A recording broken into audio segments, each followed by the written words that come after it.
Tennessee's midterm enrollees. Who will be the most impactful? Fantastic list put together by Caleb Calhoun. Caleb, discuss, if you may, if you will, with our audience, what were your parameters on choosing these top 5 midterm enrollees? Was it about their opportunity? Was it about their ranking? How did you come about with this top 5? Because basically you look at recruiting in every class, 50% are good contributors, 50% are not good. And it just works out that way 9 times out of 10. So it's a tough gig that you're asking. There have been a lot of elite players. Brian Darden is probably the biggest example. A lot of elite players that didn't pan out that I could go through that everybody thought was going to be stars. So you tackled a mighty hefty foe, sir. Yeah, and so the way I did it was a few things. It was based on the potential, which I use with the combination of size, star ratings, things like that.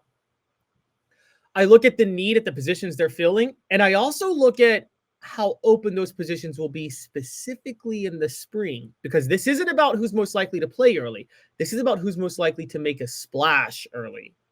And that's where I broke it down. And then there's a fourth one, intangibles. Now, we only know so much about these players, but I'll just tell you, there's a few recruits that I've learned a few things of.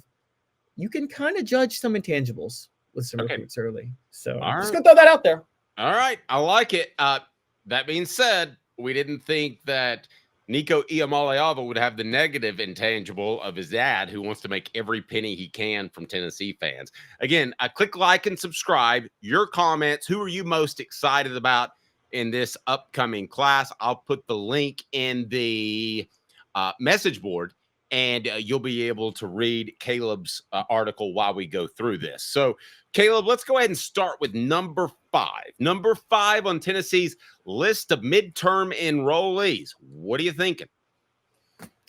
And a lot of you guys are going to be shocked by this, but Dave just brought it up, so I'm going to say it. George MacIntyre. Yeah. Now, there's no quarterback competition, technically. It's not open in the spring. Nico Iamaleava is there. But don't think for a second that the offseason antics of whether it be Nico or his family hasn't rubbed some people the wrong way. Don't also think for a second that George MacIntyre doesn't have raw talent that's going to blow players away. But on top of that, has intangibles. George was out there recruiting heavily for Tennessee. We know that George is probably the biggest reason that David Sanders got to Tennessee. With that in mind, he's got a certain intangible level that I think, Dave, just be careful. I wouldn't be surprised if this is he wins over the players more than Nico does as a backup.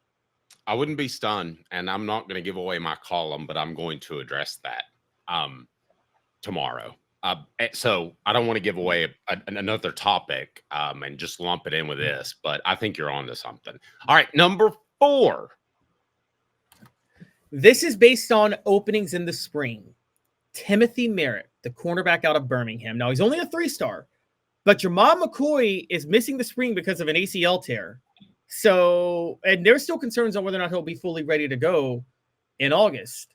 So, Dave, you don't think the coaches are going to be looking around to see if they can find other options at cornerback in the spring?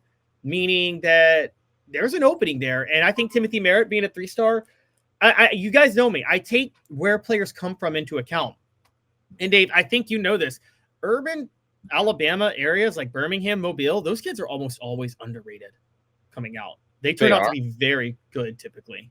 And they're very well tested with their competition. So Agreed. I think if he's a 3-star, you should make him a 4-star. Okay. I can see that. It's tough for a 3-star to have an impact, but we've seen it before. Correct me if I'm wrong. Was it Cedric Tillman that was a 3-star? He was a 2-star. Okay, yeah. So it can happen. Now, it took a couple of years to... His level of competition was held against him, though, because he came out of Vegas. I think it was Bishop Gorman High School out of Vegas. Yes, it was. And I think that people are low on... There's just not a lot of competition out in Las Vegas. I don't know why. Big population there, but it doesn't seem to be like there's a lot of competition for talent out of the Vegas area. I'll tell you, when I go to Vegas, football's about the last thing I think about. All right, who's number 3? As today's tough question is brought to you by Banks and Jones. Number 3, is Travis Smith Jr. at wide receiver. Now, we've talked about this. Travis Smith, Rodarius Jackson. Tennessee's got 3 4-star wide receivers coming in. They lost a lot of receivers to the portal this year. Now, true, they picked up Amari Jefferson. But at the end of the day, right now, all they got is Chris Brazel, Mike Matthews, Amari Jefferson, and Braylon Staley. That's it. And so, I mean, I've talked about Boo Carter, obviously, working on that side, but that's it in terms of official wide receivers. And Chris Brazel and Mike Matthews are the only ones equipped to play actual wideout roles with their size. That doesn't mean Amari Jefferson can't play wideout, but he doesn't have the size. He's only 6 feet. So Travis Smith at 6'3.5", already 199 pounds, a 4-star receiver across the board. I'm telling you, he's going to get a serious look. Now, Dave, you bring up the point. It's hard for receivers oftentimes to start their first year in the system at Tennessee. Well, okay, specifically under Heupel, but it shouldn't be. Ryan Williams did it at Alabama, so there's that. Yes. So you're right. Ryan Williams did do it at Alabama. Also, some players can be a little bit unique. And I think Travis Smith is one of those that could be. Don't want to get too diverted here, but if Ryan Williams had signed with Tennessee, would he have had a major impact last year?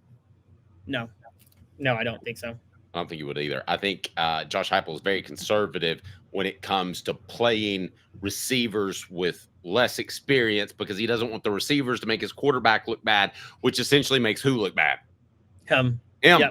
But here's Dave, just random question real quick, because if you have a generational talent at receiver, should you really throw this complex playbook at him or should you turn him loose? I think the Patriots with Randy Moss back in the day, they have, the receivers all had to be smart and run these option routes, but didn't with Randy Moss, they just simplify it and say, hey, just run go routes and Tom will chuck it up to you. They didn't make him do the stuff the other receivers did they? Oh, well, I don't know that Randy Moss, that's a once in a generational guy. I don't know that I could go down that path because let's face it, you run a tunnel screen, a slant, and a go, and you take advantage of his athletic ability. I don't know that he needs to even read defenses because he's by far the better athlete over anybody he's going to face. So you're saying he's too unique to compare? Yeah. Yeah. There's a couple of guys like Bo Jackson, Deion Sanders that I just, and he's one of them that I just even have trouble finding where they fit in normal football life. Do you know what I mean? No, okay, that's fair. And I do agree with you because honestly, I've said, and people call me crazy, but if I had to pick one receiver for my life to go win a game, I'm taking Randy Moss over Jerry Rice 100 out of 100 times. And I'm not even thinking about it. I'm taking Randy Moss over everybody. Okay, I would disagree with that. But the two other prospects that are going to have major impacts coming up as today's tough question, which midterm enrollee will have the biggest impact? Brought to you by Banks & Jones, Tennessee's trial attorney, banksandjones.com. David's taking shots throughout the show here when I say balls. Why Banks & Jones? Well, it's because they're Tennessee's trial attorney. You can play to win with Banks & Jones because they'll go to trial. You've heard of other lawyers. They say they'll go to trial and fight for you. They won't. They just want to settle. That's the easiest way out. Well, that's not Banks & Jones, led by T. Scott Jones. They won't settle. They'll go to trial for you. Tennessee's trial attorney. They play to win. Truly, Tennessee's trial attorney when it comes to criminal defense or personal injury. Why settle? It's Banks & Jones. T. Scott. All right, Caleb, who's number 2? Number 2 is Isaiah Campbell. Tennessee has a big need at the interior of their defensive line with Omar Norman-Lott, Amari Thomas, and Elijah Simmons all gone. I believe Bryson Easton's going to be gone too, so they're going to need some more defensive tackles. Isaiah Campbell, Dave, arrives on campus weighing 280 pounds, which, as you know, that's kind of rare. Typically, defensive linemen, you have to condition them to get them up to defensive line size, right? They're usually 260, 270. He's already 280. Don't they have an all-season conditioning program before spring practice? Oh, yeah. He's probably been, a lot of these guys we're talking about this because classes start this week. And yes, even in this NIL era and transfer portal era, that's something. You do have to go to class. They sent out pictures of them moving in and all that good stuff. But some of these guys have been here since, well, it's not bowl practice, playoff practice. So I don't know when that rule changed, but you were allowed to bring them in mid-December instead of the beginning of January. I will say this, the whole midterm enrollee, not to get sidetracked, but blows me away.